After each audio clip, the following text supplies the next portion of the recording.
Olá, querido, bom dia, paz do Senhor. Seja muito bem-vindo à Escola Teológica Forjado na Mão de Deus e mais uma aula de teologia. Estamos estudando as Epístolas Paulinas, as 13 cartas de Paulo, e hoje queremos estudar a introdução de 1 Coríntios, o capítulo de número 1. Mas antes eu quero pedir você que ainda não é inscrito no canal, se inscreva no nosso canal, deixe o seu like, deixe o seu joinha, compartilhe, para que possamos avançar mais e mais, ensinando a palavra de Deus. Teologia simples, profunda e descomplicada ao mesmo tempo. Bom, hoje nós vamos estudar a introdução de 1 Coríntios.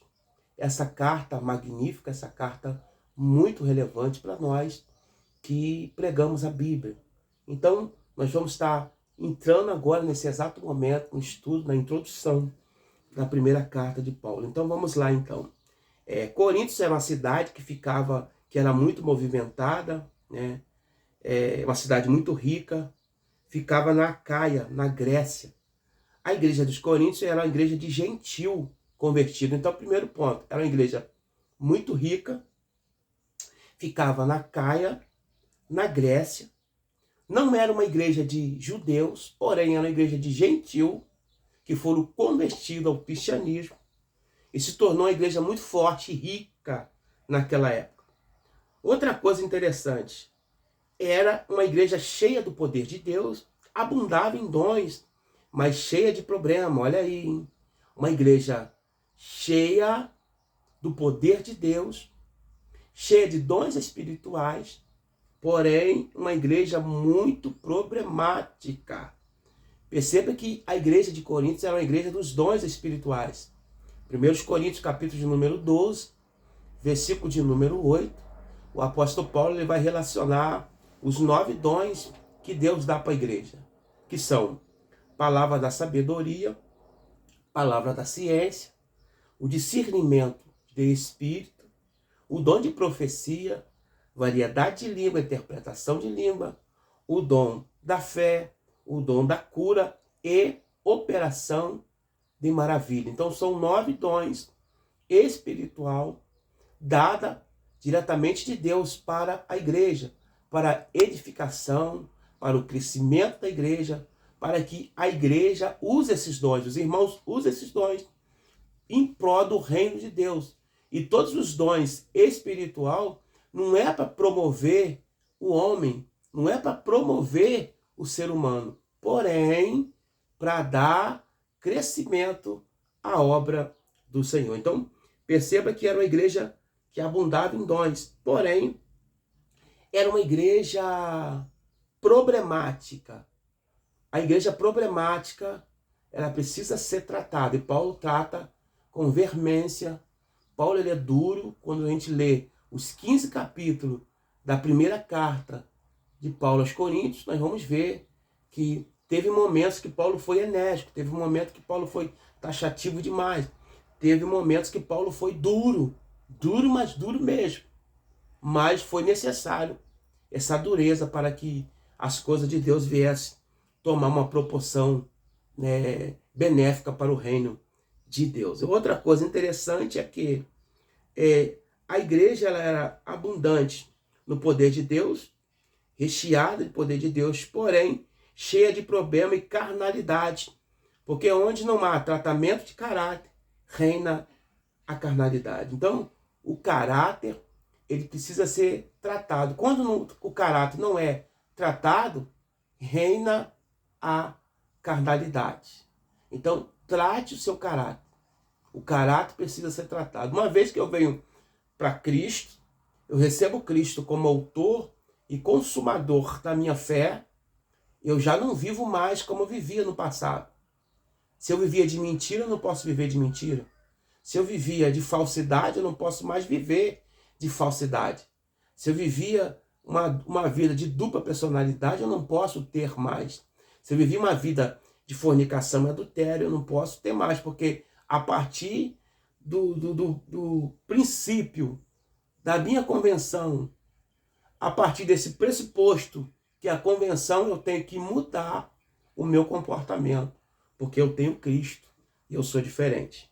E aí nós precisamos ver Ele escreve essa carta na sua segunda viagem missionária. Isso está registrado no capítulo 18 do livro de Atos dos Apóstolos, né? Paulo registra isso. E aí Paulo soube das desordens na igreja quando estava na cidade de Éfeso. Segundo os Coríntios, capítulo 12, versículo 14, ele fala sobre isso. E aqui nós vamos falar sobre os objetivos da carta. São os seguintes, vamos lá. Primeiro, corrigir a desordem na igreja, divisões, imoralidade, disputa entre os irmãos, desordem na Santa Ceia do Senhor, né? Os casamentos, culto a ídolo e os dons espirituais e a ressurreição. Então, é uma carta doutrinária, é uma carta para a igreja. Ele escreve com finalidade de corrigir muitos erros que estavam cometendo nessa igreja. Então, nós vamos entrar aqui na questão do capítulo 1, da introdução. Nós falamos, ou melhor, falamos agora da introdução e vamos entrar agora no capítulo de número 1 da Epístola de Paulo aos Coríntios. Primeiros Coríntios, capítulo de número 1.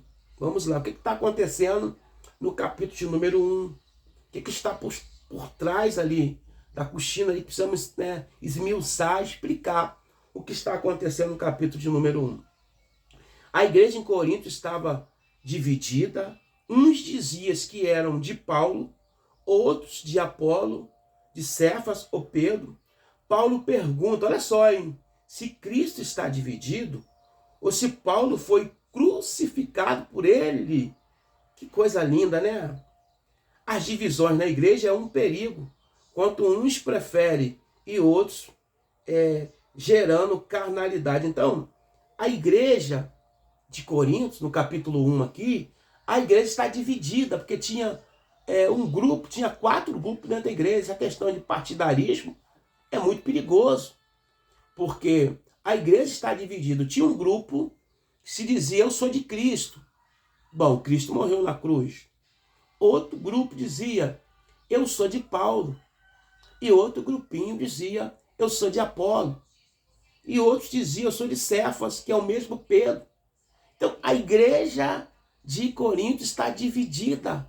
E Paulo precisa trazer a união, a unidade para a igreja.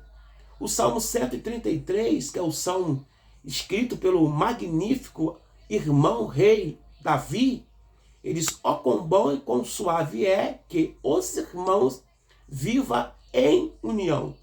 Quando Davi escreveu esse Salmo 133, Davi começa a reinar em Hebron. Então, Davi reinou 7 anos em Hebron. E Davi reinava sobre 2 tribos só, a de Judá e a de Benjamim ou Benjamim. Então, Davi precisava conquistar as outras 10 tribos. Aí Davi, muito inteligente, ele escreve o Salmo 133. Ó quão bom e quão suave é que os irmãos vivam em união. E de fato, Davi depois ele reconquistou. Ele passa a reinar sobre todo Israel. Não só nas 2 tribos, de Judá e de Benjamim, mas nas outras 10 tribos. Então, a igreja de Corinto está dividida. Um grupo de Paulo, um grupo de Apolo e um grupo de Cefas ou Pedro. Então vamos lá. 3 grandes ministros. Paulo, extraordinário, escreveu 13 cartas, cristalizou o Novo Testamento. Então nós vamos, sem comentário, dispensa comentário, falar de Paulo. A segunda pessoa, Apolo, um dos maiores pregadores daquela época, né? Ela é de Alexandria, no Egito, tinha um domínio profundo do Antigo Testamento, eloquente, pregava para a multidão, tinha um domínio fora de sério quando pregava. E tinha a terceira pessoa, que era Pedrão, apóstolo Pedro. Andou com Jesus, foi extraordinário. Foi o primeiro surfista a andar sobre o mar, andando. Então, dispensa comentário falar de Pedrão. É o grande apóstolo Pedro. ou apóstolo dos gentios. Então, nós vamos ver que está dividido em 3 grupos. O grupo de Paulo, o grupo de Apolo, o grupo de Pedrão. Então vamos lá. Grupo de Paulo são aqueles grupos intelectual. Português tem que ser refinado. Tópico por tópico. Não pode pregar dessa maneira. A pregação tem que ser top da galáxia. Esse é o grupo de Paulo. O grupo intelectual, do conhecimento. Elevadíssimo. O grupo de Apolo. Aquele grupo de jovem. Vamos tirar todos os anciãos, os velhos que estão com óculos fundo de garrafa. Vamos limpar a igreja. Vamos tirar todo mundo lá de cima do altar. Vamos mudar. Vamos trazer uma inovação. Vamos ser uma igreja jovial. Vamos se vestir como jovem. Roupa de jovem. A igreja de Apolo é uma igreja top. É necessário também. E aí vem a igreja de Pedro. A igreja do poder. Os dons espirituais. Aí imagine Pedro pregando. Pedro olhando para Paulo. Não. Muito intelectual. Não. É muito conhecimento e pouco poder. Olha para Paulo. Não, é muito jovem. Não, tem muito que aprender comigo. Chegou agora, já está sentando na janela. A igreja de Apolo. De Pedro. Pedro olhando para Apolo. A igreja de Pedro. É a igreja do poder de Deus. Não, tem que ter poder, tem que ter dons espirituais, tem que ter cura, milagre. Então nós temos aqui um grupo, 3 grupos dentro da igreja. E esses 3 grupos, eles são importantes dentro da igreja? Obviamente, é importante. Sim, é relevante. Mas não pode estar dividida. Há espaço para todos. Há espaço para os anciões, grupo de Pedro, que andou com Jesus. Os intelectuais que pregam é importante, grupo de Paulo. O jovem, a nova geração que está chegando agora, que é o grupo de Apolo.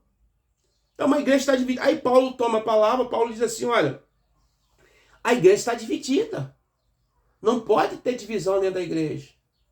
Uns dizem, eu sou de Paulo, eu sou de Apolo, eu sou de Cefas. Dividida está a igreja. Aí ele diz assim, ele é muito enérgico, ele diz assim, porventura Paulo morreu na cruz? Porventura Paulo foi crucificado na cruz? Apolo morreu na cruz? Pedro, porventura, morreu na cruz? Pedro até negou Jesus, mas se arrependeu, obviamente, e foi perdoado os seus pecados. Então, meus amados irmãos, perceba que o capítulo de número 1, primeira carta de Paulo, 1 Coríntios, está dividida. Uns diziam que era de Paulo, outros diziam que era de Apolo, e outros diziam que era de Cefo. Aí Paulo, energicamente, Paulo taxativo demais, e Paulo corrige. A panela na igreja é muito sério.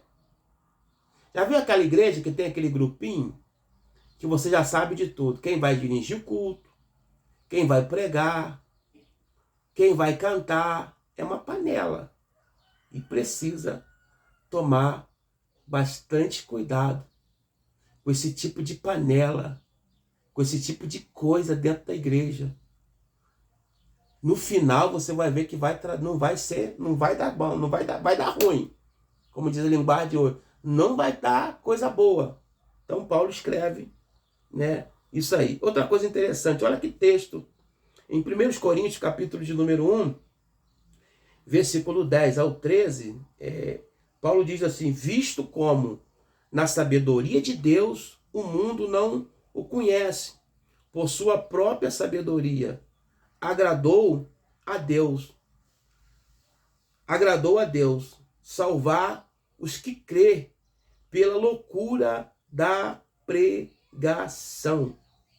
Então nós vemos aqui que, ou seja, para os que não crê, a pregação do evangelho da cruz parece loucura. Para quem não crê no Evangelho, para quem não crê na pregação do Evangelho, parece uma loucura. Alguém pode olhar um religioso, vamos dizer, um espírita, um budista, um muçulmano, um maçom. Ele vai olhar, pregação do Evangelho, isso é loucura. Cruz, como diz o Raul Seixas, né, o maluco beleza, que faleceu já, onde ele escreve uma música dizendo, né, que Jesus era um cowboy fora da lei, né? Então Jesus não é cowboy fora da lei, Jesus é o salvador do mundo, o salvador da humanidade. Então alguém que olha com os olhos humanos diz, isso é loucura, se entregou na cruz, morreu na cruz por um grupo de seguidores, né? Então nós vamos ver que o Evangelho para alguns é loucura. Outra coisa interessante aqui, vamos lá. Deus escolheu as coisas que parecem loucura do mundo para envergonhar os sábios. Escolheu as coisas que parecem fraca do mundo para envergonhar os fortes. Então Deus escolheu as coisas vil, as coisas pequenas, as coisas humildes, para confundir os sábios. Os que se dizem ser, os que se acham ser, os que acham que tem, que pode. Imagine, o próprio Cristo, o próprio Senhor Jesus, ele disse que ele ocultou esse evangelho aos sábios, aos entendidos, ocultou e revelou-se a nós, os pequeninos. Perceba, se você pegar alguém muito intelectual, sábio, tem aí 2 ou 3 faculdades, isso é muito bom, estudo, que quando ele não tem o Espírito Santo, ele pega qualquer texto das Escrituras, mesmo sabendo ler, interpretar, ponto, vírgula, exclamação, tudo, ele não tem muito entendimento, porque Deus ele ocultou essas coisas, né, que é o Evangelho aos grandes, aos que se acham, e revelou aos pequenos, que ninguém dá nada. Esse é o Evangelho de Jesus Cristo. Então o Evangelho é loucura do mundo para vergonha, envergonhar. Então Deus escolheu as coisas loucas, Deus escolheu as coisas loucas do mundo para envergonhar os sábios. Escolheu as coisas que parecem fracas do mundo para envergonhar as fortes. Deus escolheu as coisas humildes do mundo e as desprezadas e aquelas que parece que não são, para reduzir a nada aos que são, a fim de que ninguém se vanglorie na presença de Deus, ninguém venha se engrandecer na presença de Deus. Então nós temos aqui o capítulo de número 1 de 1 Coríntios, a igreja toda dividida, cada um puxando para o seu partido. Estamos aí vivendo aí o período da vergonha, que é o período da eleição. Nós estamos vendo líder envergonhando, tomando atitude, atacando o outro, nossos irmãos, militantes, né? Um são militantes da direita, outros são militantes da esquerda, mas nós precisamos ser militantes de Cristo. Foi Cristo que morreu na cruz. Foi o Senhor Jesus que se entregou por nós na cruz. A Ele seja dada a honra, a Ele seja dado a glória, a Ele seja dado o louvor para todos sempre. Ele é digno de exaltação. O único que venceu a morte. Muitos morreram, mas estão esperando o grande dia da ressurreição. O nosso Senhor Jesus, ele morreu, mas no terceiro dia ele ressuscitou, vencendo a morte e nos dando o direito de vida eterna. Então aqui a introdução de 1 Coríntios, e o capítulo de número 1 de 1 Coríntios. Que Deus abençoe a tua vida. Você que ainda não é inscrito no canal da Escola Teológica Forjado, na mão de Deus, se inscreva no nosso canal, dá o seu like, compartilhe. Lembrando, teologia simples, profunda, descomplicada. Deus abençoe a tua vida, a sua casa, a sua família. Ótimo dia para a sua vida.